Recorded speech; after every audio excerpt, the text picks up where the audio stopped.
윤석열 정부의 첫 국방백서에는 북한군이 우리의 적이라는 표현이 담길 것으로 보입니다. 올해 들어서 북한의 도발이 더욱 거세지고 있기 때문인데 북한을 적으로 규정한 건 지난 2016년 이후에 6년 만입니다. 신준명 기자입니다. 문재인 정부 때인 지난 2020년 발간된 국방백서입니다. 2018년과 마찬가지로 북한은 적이라는 표현은 없습니다.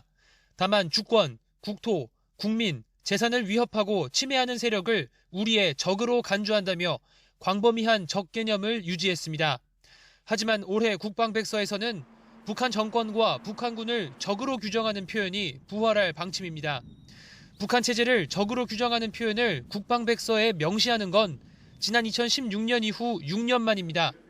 북한의 핵 미사일을 포함한 군사적 도발과 위협이 지속되고 있기 때문에 내년 초에 발간할 2022년 국방백서에 북한 정권과 북한군에 대한 분명한 인식이 포함되도록 할 것입니다. 지난 1995년부터 국방백서에서 처음 사용돼 2000년까지 유지된 북한은 주적 개념은 남북 화해 분위기에 따라 2004년부터 직접적 군사 위협 등의 표현으로 바뀌었습니다.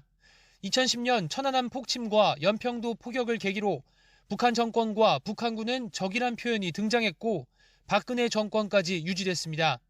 이후 문재인 정부에서 3차 남북 정상회담과 9.19 군사합의 등 변화된 남북 관계를 반영해 북한은 적 표현을 국방백서에서 삭제했습니다.